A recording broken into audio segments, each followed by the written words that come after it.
Sam Raimi's Spider-Man 3 is often remembered as the most divisive installment in the trilogy, with one scene standing out as a lightning rod for criticism: Peter Parker's infamous dance sequence after bonding with the symbiote.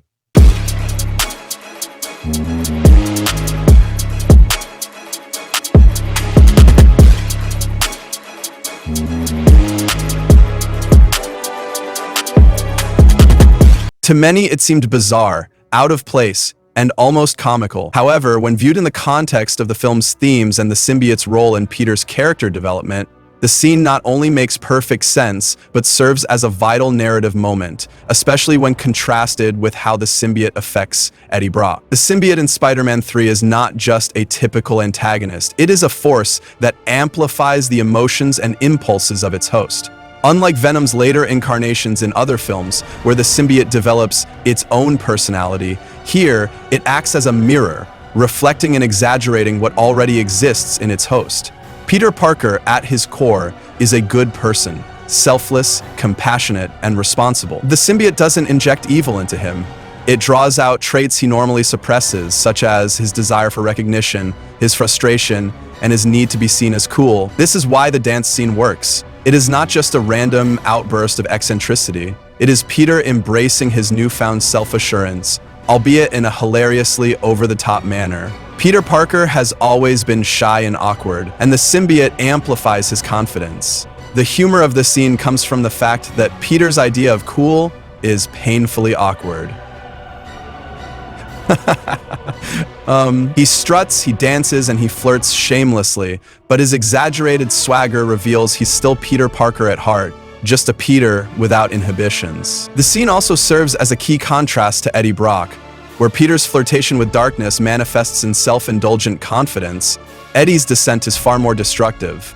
Eddie Brock is introduced as a character with deep insecurities and a tendency to deflect blame for his own failings. He envies Peter's success and craves recognition, but lacks Peter's moral foundation. When the symbiote bonds with Eddie, it amplifies his jealousy, resentment, and bitterness. While Peter ultimately rejects the symbiote and chooses to take responsibility for his actions, Eddie fully embraces it, using it as an excuse to act on his worst impulses. This contrast is vital to understanding that scene.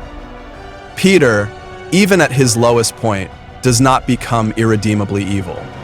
His overconfidence leads him to hurt those he loves, but it's still framed as an exaggerated version of a personality quirk rather than outright malice. Eddie, on the other hand, becomes consumed by the symbiote's influence because his foundation is weaker.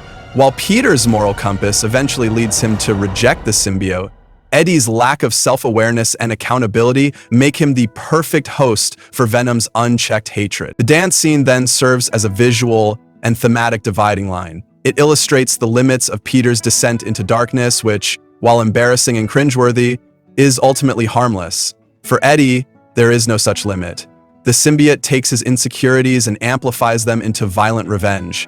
By showing how differently the symbiote affects Peter and Eddie, Raimi highlights the core theme of the film: our choices define us, not our circumstances. That scene is not just a quirky moment of comic relief. It is a necessary part of Peter's journey. It illustrates how the symbiote interacts with its host's existing personality and shows that Peter's inherent goodness allows him to resist its darker pull.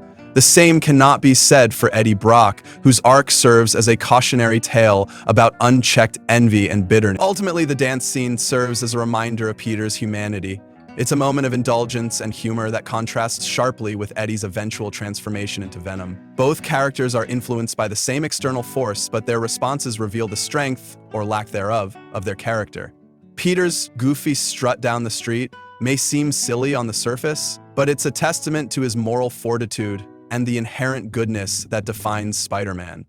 As for wearing them, it's a hobby for other characters, I think. Without that scene, the contrast between Peter and Eddie would not be as stark, and the thematic weight of the symbiote's influence would be diminished.